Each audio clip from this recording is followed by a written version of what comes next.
What's going on, YouTube? Welcome back. I got a question for you. Are you looking to buy a home here in the near future, but just don't really know whether to buy a home in an HOA or out of an HOA? Well, to be honest, there's really pros and cons to both sides, and that's exactly what we're going to be getting into today. So make sure you stay tuned. Let's go.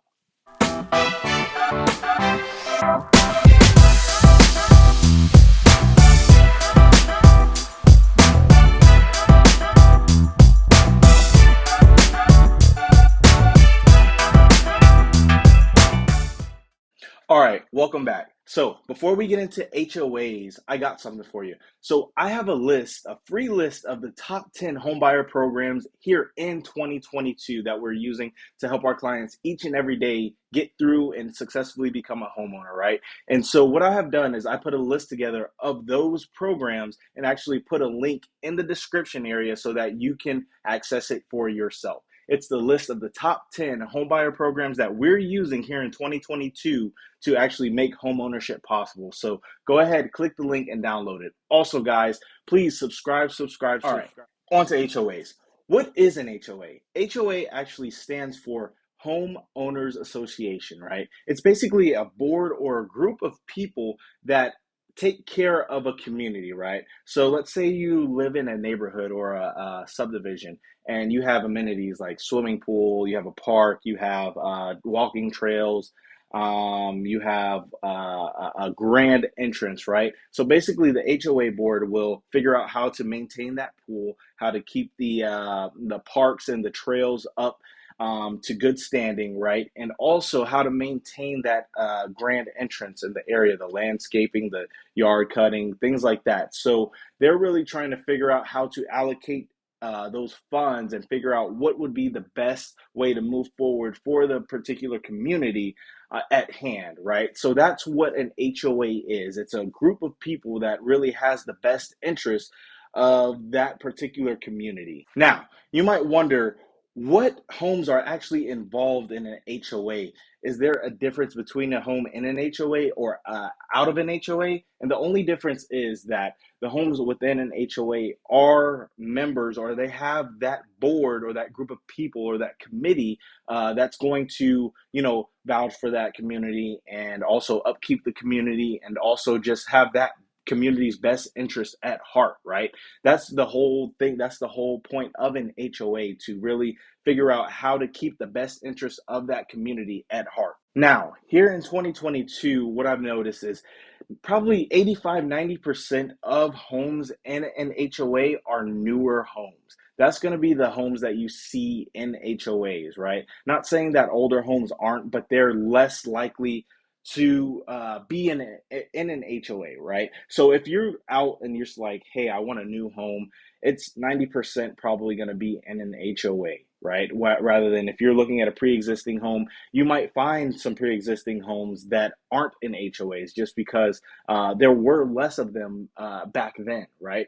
But now they're a lot more common, and a lot of people actually like HOAs, right? And so just because they do have that factor of having a committee that has that particular neighborhood, that neighborhood's best interest at heart, right? Because whenever they're thinking about the home values, they're thinking about resale values, things like that. HOAs come into play big time in those aspects. So typically, homes that are in an HOA, they're going to be newer homes or homes that have been recently built within the last maybe 10, 15 years, right? And so if you're out looking and you want to buy a new home or a newer home, it's more than likely going to be in an HOA rather than if you want to go and look at pre-existing homes. You might have more of a chance of finding a pre-existing home not in an HOA. And the thing is, if the only way that I've seen recently of a new home not being in an HOA is if you're building a newer home and you're going through like a private builder or a custom builder and you already have that plot of land, right, that you're building on. That particular land may not be in an HOA, but you're building a new house on it, if that makes sense. So that's typically the type of homes that are found in HOA. So now you might be wondering, what is the purpose of an HOA? And I kind of went over it, right? the simple purpose of an HOA is to keep your home value competitive. Meaning, if you buy a home, let's say today, in 5 years, you want that particular neighborhood or your community to be in the same standing of whenever you purchase, right? You might have purchased this home due to the neighborhood, right? It's a really family-oriented neighborhood. The homes are well maintained. The ambiance is really nice of the neighborhood. The entrance is grand and everything is landscaped and everything just looked nice, right? And in an HOA, they're gonna make sure that neighborhood is still up to par, right? When without an HOA, that that neighborhood may still look up to par, but it's not a guarantee, right? And that could potentially affect the price of your home, the value of your home whenever, you go to sell your home and buyers come in and they see a rundown neighborhood, right? So that's what the purpose of an HOA is for, to ultimately keep your home values competitive. If you think about it, let's say your neighbor, or you're a middle home and you have two neighbors, right? And your two neighbors just let their yards grow and they never ever cut their grass. They never replace their fences, right? They let the tree branches grow however high, or they don't maintain anything. They don't maintain their bushes, right? Whenever a buyer comes to see the home that you're selling, they're going to look at the neighbors and they're going to be turned off by it. And ultimately, HOA will get that in check, because what they do is they'll send out notices. And then after they send out notices, they might send out warnings. And after warnings, they'll actually, the homeowners will get fined for not following the rules of an HOA.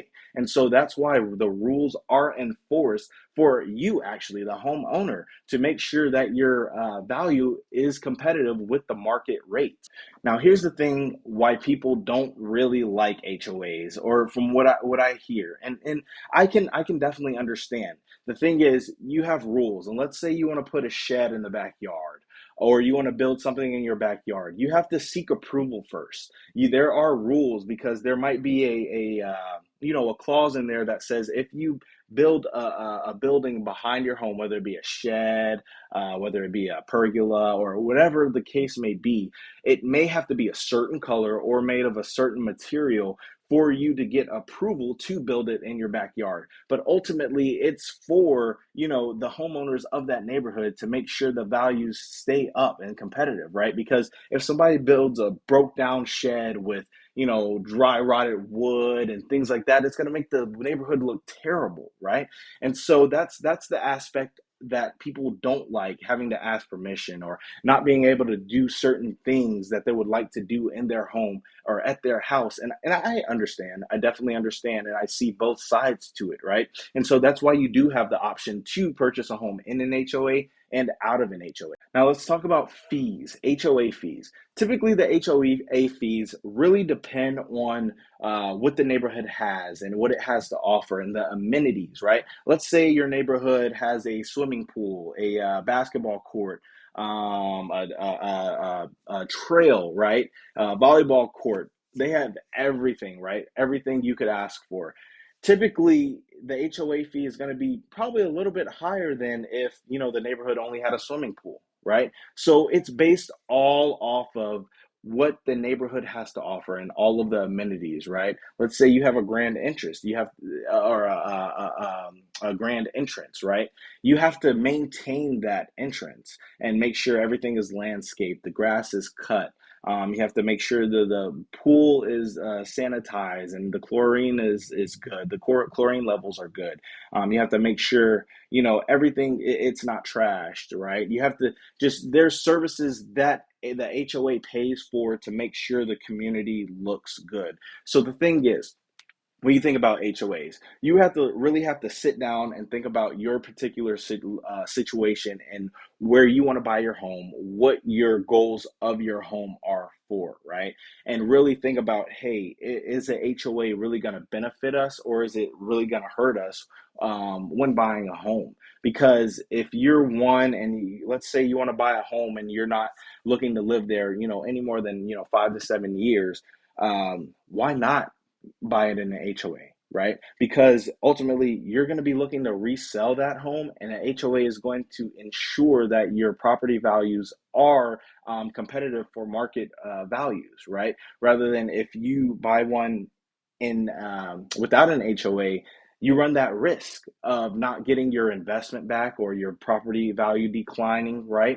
So you really have to sit down and figure out what's best for you. Or let's say it's your forever home, and you're like, hey, I don't really care. I want to build. I want to have a swimming pool. I want to build a shed back there in the backyard. I want to have a pergola over here, and you don't really care about the resale values, right? You just want to have your forever home, and you know exactly what you want. And in that situation, you might say, hey, look, I don't really, want to buy a home in an HOA.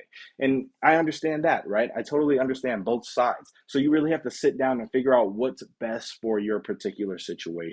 So I really hope this has helped explain, HOAs, some pros and cons, and really shine some light on what an HOA does. Because I know there's so many horror stories about I don't want to buy an HOA, and I totally understand why. I totally get it. And other horror stories as far as, hey, I bought an HOA and I'm trying to resell, but my property value has gone down, right? So there's really two sides to it. So you really have to figure out what's best for you. Now, if you're looking to buy a home within the next 6 to 12 months and you just don't really know where to start, I have some resources down in the description. It says resources, and they have links to them, whether it be credit or whatever, guys, whatever you guys might need. Go ahead and check out the resources section in the description. And also, guys, please hit the subscribe button, because I'm going to be bringing a lot more information as far as the home buying process, real estate, things like that. So please subscribe to the channel. I will really appreciate it. And that's about it for today, guys. I will see you all on the next video.